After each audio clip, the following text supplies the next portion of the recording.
What is up, you guys? I'm Charmx, and today I'm going to be reacting to Game Theory, The Lost History of Minecraft's Enderman by the Game Theorist. Now, I haven't reacted to a Game Theorist video in a little while now. Hopefully this will be quite awesome. Judging from the thumbnail, like, the thumbnail makes it look like Minecraft Steve is like the same thing as an Enderman. So I don't know what that's supposed to mean, whether people who get lost in like Minecraft turn into Enderman or something. I don't know, but I'm intrigued. So hopefully this will be quite interesting and informative. But yeah, with that being said, the original link's in the description. Make sure you guys go subscribe to the Game Theorist. That link's also in the description. And yeah, with that being said, let's begin. No one. Literally no one. Oh, is this a meme? Oh, come on, you gotta be kidding me. Hello, Internet. Welcome to Game Theory. Call it nostalgia, call it a return to a more innocent time, call it a desire to trend right off of PewDiePie's success playing the game that just overthrew Fortnite. Rest in peace, Jurgen. But I'm happy that it overthrew Fortnite. So happy that it did.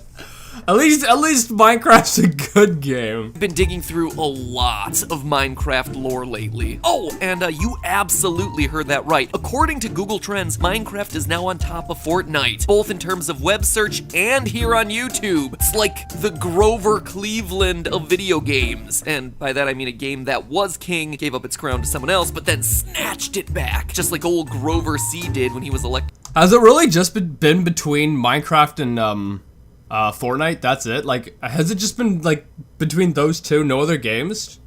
President. History's only double president, for that matter. Honestly, it's like the only thing Grover Cleveland's known for. Heck, this 10 fascinating facts article on him couldn't even come up with anything remotely interesting, let alone fascinating. What was I talking about again? Oh yeah, Minecraft, on the other hand, is endlessly fascinating, because for a game that's now 10 years old, happy anniversary by the way, its lore still hasn't been cracked. Oh sure, there's plenty of speculation and lots of really good ideas, but to my knowledge, no one has truly been able to piece together a final, all-encompassing, all mysteries of this world tied together lore solve. I don't know if there, like, are there lores around it? Or if it was just, like, wild ideas that Notch had and just, like, you know, let's freaking implement it into the game. And so today, I don't really plan on doing that. I'm not even gonna pretend. I'm starting to learn that people take it really seriously when I say stuff like, today we're solving this. So, let me... Yeah, of course we take it seriously, because that's kind of what you're known for. You're known for, like, cracking, you know, the codes and like plots and whatnot of video games. Of course people are gonna take it seriously. Instead, say this quite honestly to you. I'm gonna do my best to start us on a journey to solve this thing. Our first step when it comes to solving Minecraft is tackling the Enderman. Originally programmed into the game as a joking reference to Slenderman, these tall, dark... Yeah, see, it was programmed in originally as a joke. I don't think there was lore around it. I think it was programmed in just because Notch was like, yeah, let's just freaking chuck it in there. And handsome creatures, well, just tall and dark, I guess, have become the cornerstone upon which all other lore in this game is built. Solving what the Endermen are is essential if we have any hope of truly coming to the definitive solution as to the hidden backstory of this game. And after exploring the design of survival mode, the gameplay decisions, even ancillary canonical content in books like the Mob Bestiary, surprise, surprise, I have myself a theory as to what they actually are. Admittedly, it's not a new theory, but what I think they're just added in just for the sake of it being added in, you know? it lacks for an originality, it more than makes up for in evidence and observation. It is Oh, prove me wrong. you today that the Endermen aren't aliens, they're not ghosts. I almost thought that they were insects, but that one didn't pan out. No, what they are is human. They're brilliant humans. Humans who were in trouble, a literal fight for their lives and needed an escape. But in the process, they What? suffered a horrific fate, reducing them to the moaning shadows of a fallen civilization that they are now. So, in the true spirit of Minecraft, let's start building ourselves.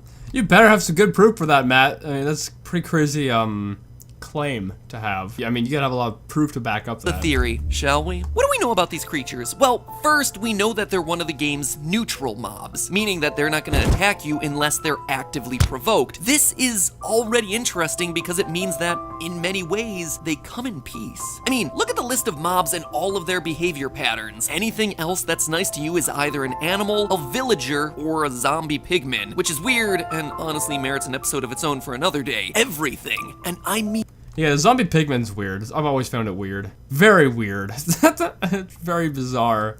Everything else is hostile, except for the Enderman. So already there's a bit of an odd, tenuously peaceful relationship between us and the Enderman, but it gets even weirder when you consider that they're the only other creatures other than Steve or Alex able to move blocks. Sure, they're kinda picky about what blocks they pick up, but carrying blocks is an ability only shared between our character and the Enderman. As okay, that's some good proof. I'll say that. That's good. the mob bestiary says, quote, they will not just pick up any block, but will choose only clay, dirt and sand, flowers and other plants, and rather oddly, TNT. Some claim the Enderman is indulging in a form of play or attempting to communicate. Speaking of communication, we also know that they can talk, or at least had the ability to talk. Listen to some of the sound clips from when Endermen are idling near you. You hear it? There's clearly a language here. A real language. Yeah, that does make... Oh no, don't tell me Matt's or... I think Matt might be right already. that we as humans can understand. Listen again. You should be hearing, hey. Hello. That could be that, what's it called? Frig, man, I wish I was smarter. I wish I was smarter. There's like a theory, or not a theory, but like, you know, if you hear something like that and someone suggests what the word is, that's what you'll hear. I don't know, there's like a scientific name for it. This next one is really clear. What's up?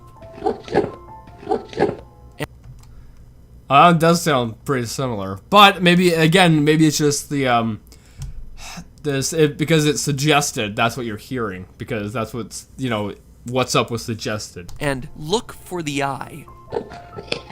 Which presumably is... Okay, that one sounds like it, but then again, it might not be. Referencing Eyes of Ender, the items that allow you to find strongholds where they're used to activate a portal to the end, home of the Enderman and the game's final boss, the Ender Dragon. Yeah, right now I'm actually doing like a Let's Play kind of Minecraft. I think my goal will be to find one of these eventually, but I'm far from that. Again. So we have ourselves neutral creatures who are able to move blocks, just like us, and have language abilities far beyond what we hear elsewhere in the game from characters like the villagers. It's certainly a lot of odd similarities to be sure, but far from airtight evidence that the Endermen are somehow related to men. But now let's take a minute to actually look at their home, the End. The End is a weird final dimension for Minecraft. It honestly Oh, is that where they live? In the end level with the dragon? Is that where they live? feels to me like where the game started to run out of money. Not that it could ever run out of money. With the whole thing just being a bunch of end stone and purple blocks. Ugly purples and yellows everywhere, huge chunks of landscape missing, and giant cities that you can visit far off in the distance. All of which are eerily empty. Oh, is that what their houses look like? I didn't know that. Is this like a new thing, or has that been in there for years? This is the home of the Enderman, sure. Even the mob bestiary says it. But look closer and you see that while the Enderman may call this dimension home, and they certainly wander around in the empty open landscapes, these giant looming Thanos purple buildings aren't for them. What do I mean by that? Well, let's take a look inside the End cities. There's tons of great loot hidden all over the place. Inside the chests, you can find everything from enchanted swords to saddles and armor for your horse. The Minecraft Gamepedia breaks down everything that we can find here, but something's wrong with that list. Let me guess, the Enderman can't use the weapons. None of these items are actually useful to the Endermen. They don't wear armor, they don't attack with swords, and they certainly don't ride animals. True. Heck, there are no animals in the End to ride. Even the fact that the... What, are you suggesting that at one point they were human and then they could use all these things and they turned, so now they can't use them? Is that what you're suggesting, Matt? Items are kept in chests should be a huge red flag here. Remember, Endermen are only picking up certain blocks, and none of those blocks entail chests. They can't use these things or the thing that stores those things. All of this points to the idea that the End's cities weren't built by the Enderman. They were built by and for someone else. Some other ancient people who managed to get to the end. But who? When you start up a new survival mode game, you enter a blank world. Immediately you notice that you're the only one of your kind. Oh, sure, as you adventure, you'll come across NPCs like the villagers, but they're They don't look like you. not like you. They don't look like you. I never really thought of that. Why don't they look like you? Maybe, yeah, I think Matt actually might be right. I'm starting to see where he's going with this. Maybe you're one of the last people. Like, all the Endermen are what you were before, but then they got turned. So you're one of the last people, I guess?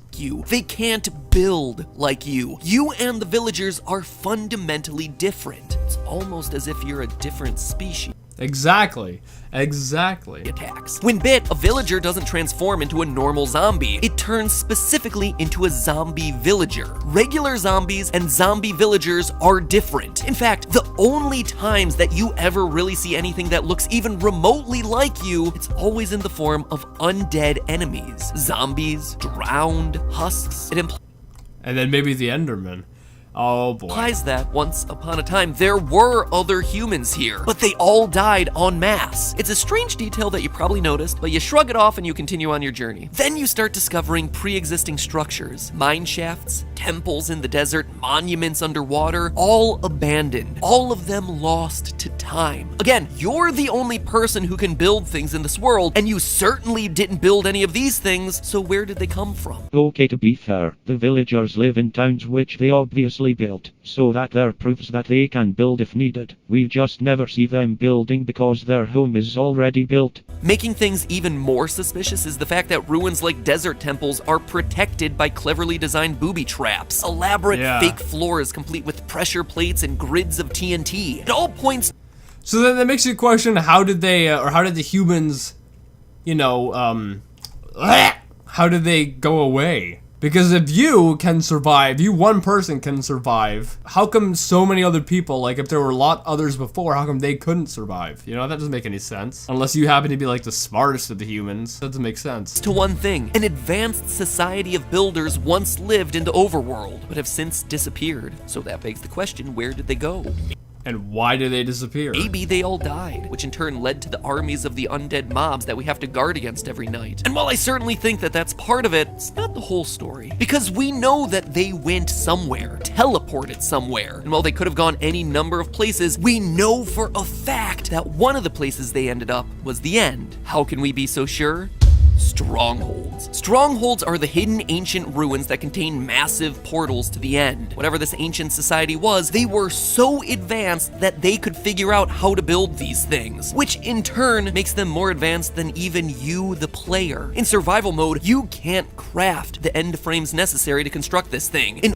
See, I always thought that you could. When because I don't know, when I played Minecraft freaking years and years ago, like 7 years ago or whatever, I always thought that you could build like a portal to get to the end. But I guess maybe I was wrong. I don't know. I don't think I ever like got to the end. But if it's true that you can't, and that it's already built by, another civilization or whatever, that obviously makes sense that they were a lot smarter than you. But at the same time, if they were that advanced and like smart and whatnot, how could they not survive in Minecraft? How could they not survive? I mean, sure, the creepers can be a little bit annoying, but I mean, if one person can survive for long periods of time, a civilization should be able to survive for a long time. In order to travel to the end, you must find these portals hidden within the stronghold. And let's stop there for a minute. I mean, have you ever thought to question that name? Stronghold? It's a pretty odd choice. A term that refers to a highly secure structure built for defending against attacks. And there's that idea again. An ancient civilization of advanced builders that was quickly dying. A group of builders, just like our player, who were being threatened in the overworld and needed an escape. It's not that hard to kill a few zombies and creepers. I mean, if Charmx can do it, anyone should be able to. And what they created was a portal to another dimension, the end, where, wouldn't you know it, they built cities to store the items and armor from their previous world. But there was one thing that they did. Yeah, that makes sense. At the same time, if you build a castle, I mean, the monsters aren't going to get in, so you should be fine.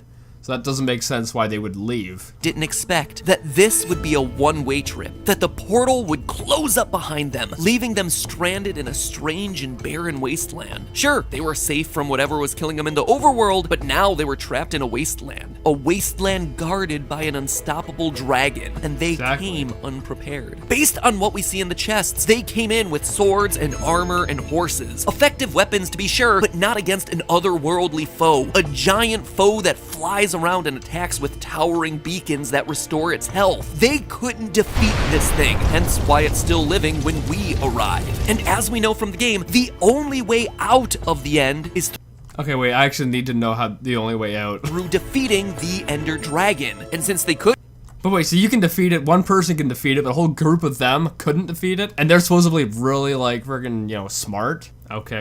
they were stuck, trapped there for generations. They learn to live in harmony with the dragon. They make a new life with whatever limited resources they have there, building homes using the strange end stones and purpur blocks. They run out of food and soon have nothing to eat, so they turn to the strange chorus fruits found there. Chorus fruits, which, funny enough, have teleportation properties. And Oh, so they eat them and then they turn into the Enderman after a while or something? over time, they begin to change. They adapt to their new surroundings. Oh sure, they retain some human features. According to the diagrams in the mob bestiary, their brains are very human-like, and they have the flat faces and wide eyes indicative of humans. They still do vaguely look like our player character, but they evolve to grow taller, which makes picking the tall stalks of chorus fruit easier. Similar to how giraffes' necks got longer to more easily reach higher up leaves. The fruit's teleportation ability Yeah, I had no clue about any of these fruit things or anything like that in the end game or whatever. I never knew that those existed. starts to rub off on them. So instead of having to rely on ender pearls to teleport around, they instead naturally gain the ability from their diet. Over time, they slowly forget their ability to build. I mean, why build when there's no escape, when there's not even many resources with which to craft? But they still retain the ability to pick up blocks. Though their skill for speech gets forgotten, they do retain a rudimentary language, still speaking in those distorted words. Sounds like Charmx. I mean, he can't speak without stuttering to save his life. This once great builder society slowly, generation after generation, transforms into the Enderman. Even some of their memories may still remain. One odd detail of the Yeah, I think Matt's actually really correct here, or at least this makes a lot of sense. I was not aware of the weird fruit and whatnot. I was not aware of even the buildings in the end either. So actually, this does make sense. Enderman is that wearing a pumpkin on your head prevents them from becoming aggressive. Maybe it reminds them, somewhere deep down, of a simpler time, or of the friendly golems that they would construct back on the overworld. Regardless, the civilization is stuck there. Oh sure, some are able to teleport out into the overworld or into the nether, but most are forced to live there, under the rule of the dragon. And we know this isn't by choice, because when you finally arrive in the end, when you finally defeat their oppressor, the achievement we receive is free the end. Charmx is my oppressor. The Endermen at this point are so far gone from the people they once were that they're no longer able to appreciate what's happening. This is kind of spoilers, because I've never beaten the end. But in defeating the dragon, you as the player have brought closure to this oppressed civilization. One that was forced to flee to a new dimension in order to survive, only to wind up trapped yet again. And that, my friends, is the story of Minecraft. You're a builder, and you follow in the path of the great builders who came before you, discovering their work, learning of their enemies, unlocking their technology, and ultimately freeing them from their greatest oppressor. Now, admittedly, there are some difficult things to explain here, like how this Like, how did you show up out of nowhere to begin with? ancient civilization got access to the ender pearls necessary to craft the Eyes of Ender required to build a portal to the end if they themselves become the Endermen. Yeah, that's kind of like a catch-22, isn't it? It would require some sort of time loop, which honestly there isn't a whole lot of evidence for. Instead, my thought here is that the Ender Pearls are items that they learn to create before becoming Endermen, before going to the end. I mean, think about this. We know Yeah, that makes sense. civilization was able to access the Nether. End rods and Eyes of Ender both require blaze-related materials to craft. So this civilization had definitely visited that dimension, and thus knew how to access the powers of teleportation. So maybe they learned how to harness that in a smaller, portable form, i.e. the Ender Pearl, before ever making it to the end? I'm not 100% sure. It's honestly just speculation to try and solve for this theory's biggest problem. The Endermen are just the start to the puzzle that is Minecraft, but there is still plenty more here for us to discover. So until then, remember, that's just a theory. What the frig are they doing? A game theory. Anyway, I hope you guys like this video. I think Matt's actually quite right. All these structures and whatnot were built, right? And when you play Minecraft, there's all these structures built, like mine shafts and temples and everything like that. So obviously there was a civilization before you. And then you also have the zombies, which look like you. You have all these things that look like you, but are not you. So it does make sense that there was obviously a civilization before, which is no longer there. And I never even knew that, like, in the end portal or whatever, that there's our buildings and weird fruit and whatnot. I never knew any of that. So this kind of really opened my mind. So yeah, I think Matt's right. It really does make sense that the Endermen are, or were, what you are. But at the same time, you know, for being a civilization that's so advanced or whatnot, you would think that they would be able to defeat some creepers and skeletons or something like that, right? You'd think they would be able to beat him, because if I by myself can build a nice house and a farm, and I could put a wall up around my house by myself, if I can survive perfectly fine, you would think that they, a civilization of many, many, many people, could also survive by themselves. It's like in the real world, where, you know, thousands of years ago, you know, there were lots of predators and whatnot, and over time, humans have just kind of wiped them all out. And you'd think that they would be able to do the same in this, you know, universe or whatever. But, yeah, anyway, I hope you guys enjoyed this. And if you did, make sure you give it a thumbs up. If you're new, hit subscribe and join the family. Make sure you guys also go subscribe to The Game Theorist. That link's in the description. And, yeah, with that being said, I'll see you guys next time.